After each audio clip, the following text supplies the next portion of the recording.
Hello everyone, welcome back to let's learn with Tahir. My dear friends, आज की इस video में हम डिस्कस करेंगे जेकेएसएसबी जूनियर असिस्टेंट 2024 का ये पेपर है हमारे पास। इंग्लिश के 20 एमसीक्यू जो है वो डिस्कस करेंगे आज इस वीडियो के अंदर। इससे पहले ऑलरेडी जो है वो जनरल नॉलेज के 20 क्वेश्चन और कंप्यूटर सेक्शन के 20 क्वेश्चन जो है हम डिस्कस कर चुके हैं।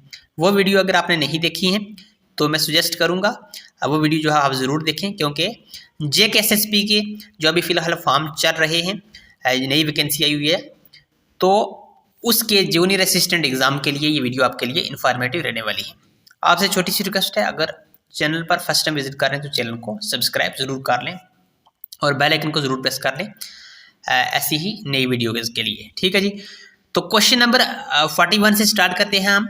ये जंबल सेंटेंसेस का रीअरेंजमेंट ऑफ जंबल सेंटेंसेस का इन्होंने एक क्वेश्चन पूछा हुआ है। यहाँ पे हमने क्या करना है, आपको जो है 4 और 5 जो है वो स्कैटर सेगमेंट्स दिए होंगे एक टेंस के, तो आपको उनको क्या करना है, सीक्वेंस के अंदर जो है वो लगाना है। तो ऑप्शन जो है वो आपको नीचे दिए होंगे, SQRP जैसे यहाँ पे दिया हुआ है, PQRS, इस तरीके से आपको जो है इनको एक तरतीब वाइज एक सीक्वेंस वाइज जो है एक पूरा सेंटेंस मुकम्मल करके इनको देना है। तो इस क्वेश्चन का जो राइट आंसर है वो सीधा हम ऑप्शन पर चलेंगे। क्वेश्चन नंबर 41 का ऑप्शन बी करेक्ट रहेगा, RQSP। रीअरेंजमेंट सेंटेंसेस के लिए आपको क्या करना है, सबसे पहले आपको वो सेंटेंस ढूंढना है जिससे शुरुआत हो रही है। जैसे कि यहाँ पे है हमारी जो 4 जो हमारे पास दिए हुए हैं सेंटेंस PQRS की फॉर्म में, यहाँ पे आपको देखना है कि कहाँ से सेंटेंस जो है हमारी सेंटेंस की शुरुआत कहाँ से हो रही है। तो मॉर्निंग, इससे तो कोई सेंस नहीं बन रही है, बेक्ड से भी कोई सेंस नहीं बन रही है, इससे कुछ ना कुछ पहले हुआ है तभी जाके ये it reminded her of child, इसका भी कुछ सेंस नहीं बन रहा है। तो ये हमारा सेंटेंस जो होगा आर से शुरू होगा। तो आर वाला ऑप्शन जो है नीचे एक ही है, तो इस तरीके से आप एलिमिनेट भी ऑप्शन को करके जो है वो अपना आंसर जल्दी से चूज कर सकते हैं। तो आर से शुरू होगा अगर, तो आंसर हमारा बी रहेगा, the aroma of freshly baked bread filled the kitchen. उसके बाद हमारा एस आएगा, it reminded her of childhood mornings at her grandmother's house. तो ये हमारा ऑप्शन जो बी करेक्ट रहेगा। ठीक है जी, उसके बाद है हमारा जी सेंटेंस दूसरा। हमारा क्वेश्चन क्या पूछा गया था इन्होंने, in this question the sentence is broken into 4 parts. Errors का यहाँ पे क्वेश्चन जो है वो आपको दिया गया है, आपको क्या करना है, एरर्स को फाइंड करना है। तो क्वेश्चन नंबर 42 जो है इसका ऑप्शन बी करेक्ट रहेगा मेरे हिसाब से। ऑप्शन इसका बी करेक्ट है, क्योंकि यहाँ पे इन्होंने दिया है कि his perspicacious observations would have revealed, यहाँ पे वुड जो है ये नहीं आएगा, वुड को यहाँ से जो है आपको रिमूव करना है। तो एरर जो होगी ऑप्शन बी के अंदर जो है वो एरर होगी, बी वुड जो है इसको रिमूव कर देना है। तो क्वेश्चन नंबर 42 का बी आंसर जो है इसका राइट रहेगा। ठीक है जी, उसके बाद है identify the sentence correctly change the following direct speech into indirect speech. Direct speech से आपको इनडायरेक्ट स्पीच के अंदर जो है वो सेंटेंस को चेंज करना है। यहाँ पे आपको डायरेक्ट स्पीच दी हुई है, he said I am going to the market now. तो फर्स्ट आपने पहले क्या करना है, जो भी चीज़ें जो है वो चेंज होती हैं सेंटेंस के अंदर वो देख लेनी है। जैसे नाउ चेंज होता है देन के अंदर, तो देन वाले हमारे पास 2 ही ऑप्शन हैं, तो नाउ जो है देन में चेंज हो जाएगा, तो उस तरीके से हमारे पास ऑप्शन 2 ही आते हैं। और एम जो है वो वाजवार के अंदर होगा, is am are change into वाजवार में होगा। तो ही सेड दैट आएगा इन्वर्टेड कॉमा की जगह, और first person change into subject होगा, आई चेंज हो जाएगा सब्जेक्ट के बीच में, और सब्जेक्ट हमारे पास क्या ही है, तो he was going to the market, option A इसका जो है करेक्ट रहेगा। तो क्वेश्चन नंबर 43 का ऑप्शन ए जो है वो करेक्ट रहेगा। ठीक है जी, उसके बाद है fill in the blanks using a suitable model. तो सूटेबल मॉडल का इस्तेमाल करना है हमने इसके अंदर, और ब्लैंक को जो है वो क्या करना है, पूरा करना है। ठीक है जी, we blank have locked the gate then the dog would not have got out.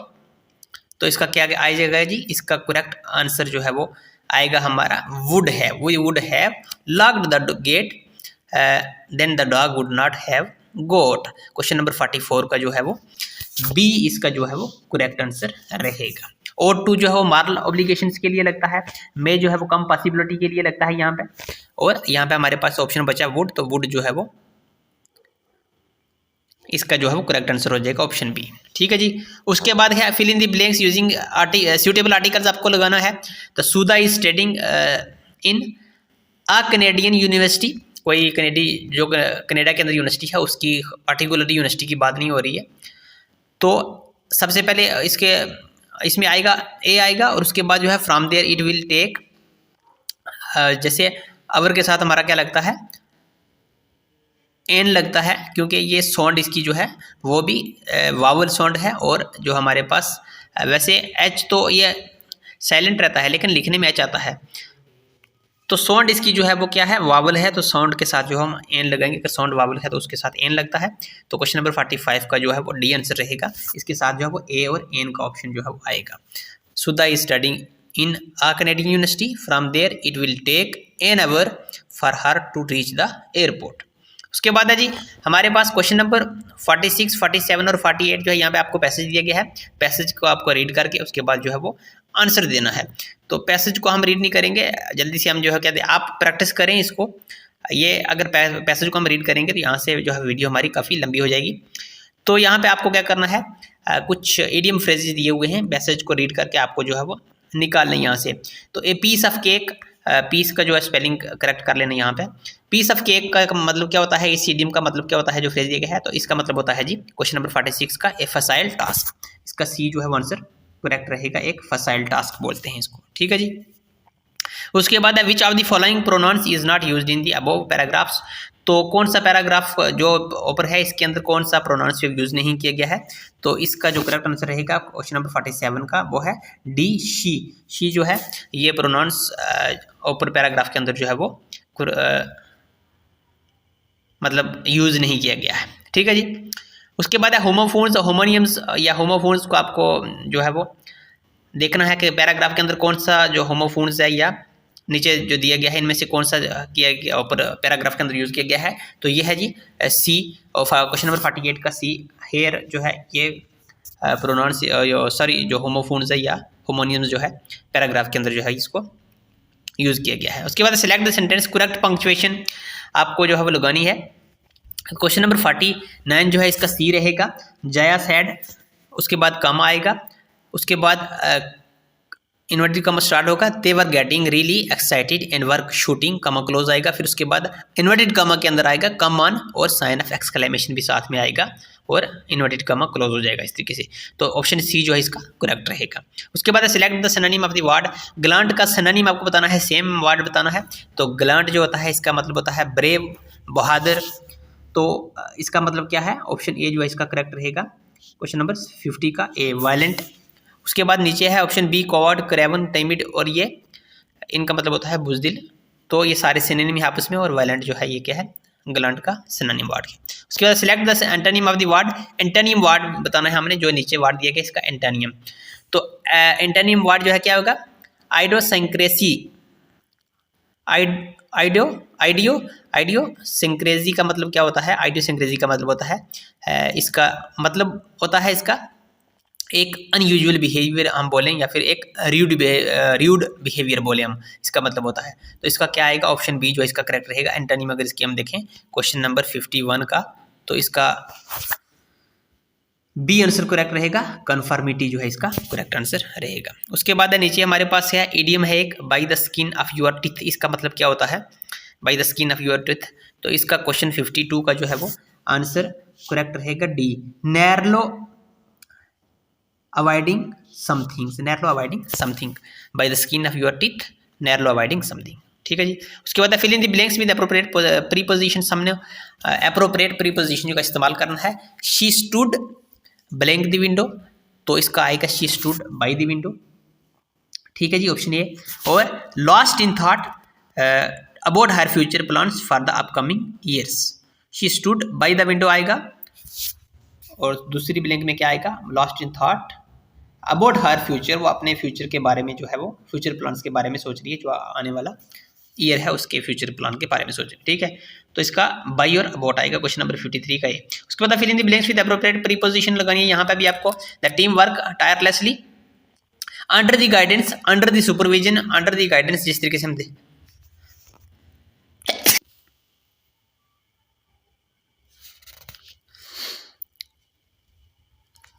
तो the team work tirelessly blank the guidance, इसका आएगा under the guidance of their coach to improve their performance during the challenging situation या during the challenging season. तो question number 54 का correct answer जो है वो सी रहेगा, अंडर और ड्यूरिंग। ठीक है जी। उसके बाद है हमारा they are organizing a farewell party next week. Active voice से पैसिव वॉइस के अंदर जो है हमने चेंज करना है इसको। ठीक है जी। तो हमारा क्या बन जाएगा, ए फेयरवेल पार्टी आ जाएगा। सबसे पहले हमारा सब्जेक्ट इज बीइंग ऑर्गेनाइज्ड। अगर एक्टिव वॉइस के अंदर आपको पूछा गया है ऑर्गेनाइजिंग आईएनजी फॉर्म लगी हुई है तो आपने सीधा सीधा जो है वो बीइंग वाले ऑप्शन जो है ढूंढ लेने हैं। तो बीइंग वाले ऑप्शन हमारे पास जो है दो ही हैं, एक ए और एक बी है। तो इसका करेक्ट आंसर क्या रहेगा, बी रहेगा। A farewell party is being organised by, they का क्या हो जाएगा, दे का जो है वो देम हो जाएगा। नेक्स्ट वीक जो है वो नेक्स्ट वीक ही रहेगा। ठीक है। तो a farewell party is being organised by them next week. तो ऑप्शन जो है वो बी करेक्ट रहेगा इसका, क्वेश्चन नंबर 55 का। उसके बाद चलते हैं जी, कुछ क्वेश्चन जो है वो आगे कुछ कंप्यूटर के क्वेश्चन है, मैथ के क्वेश्चन है। कंप्यूटर के हम ऑलरेडी डिस्कस कर चुके हैं। वीडियो के नीचे डिस्क्रिप्शन में लिंक होगा, आप जो है वहाँ से जाकर देख सकते हैं।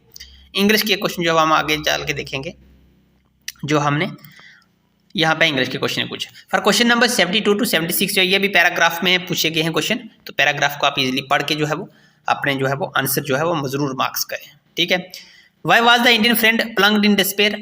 तो इसका क्वेश्चन नंबर 72 जो है इसका बी आंसर करेक्ट रहेगा। He would never be so happy again, इसका जो करेक्ट आंसर रहेगा। ठीक है। What is the author's intention in the passage. Authors की इंटेंशन क्या है पैसेज के अंदर जो है क्वेश्चन नंबर 73 की। तो वो क्या कर रहा है कि कंपेयर और कंट्रास्ट कर रहा है इंडियन कैरेक्टर को विद इंग्लिश कैरेक्टर के साथ। तो क्वेश्चन नंबर 73 का जो है वो सी करेक्ट रहेगा, to contrast the Indian character with the English character.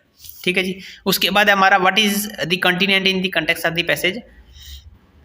तो इस क्वेश्चन, ये जो क्वेश्चन है पैसेज के अंदर जो है वो कहीं भी आप अगर पैसेज पढ़ेंगे, यहाँ पे आप देख सकते हैं पैसेज पढ़ेंगे, तो इस पैसेज में कहीं भी जो है वो कंटिनेंट किसी का जिक्र नहीं किया गया है। Once upon a time I went for a week holiday in the continent with in a Indian friend. बोल रहा है कि हमने जो है वो जाना, एक बार हमने जाना चाहा हॉलीडे में अपने इंडियन फ्रेंड्स के साथ जो है कंटिनेंट में। तो यहाँ पे कंटिनेंट किसी का जिक्र नहीं किया गया। नीचे भी अगर आप पूरा पैरा पढ़ेंगे, यहाँ पैराग्राफ पढ़ेंगे, तो इसमें किसी किस्म का जिक्र नहीं किया गया है।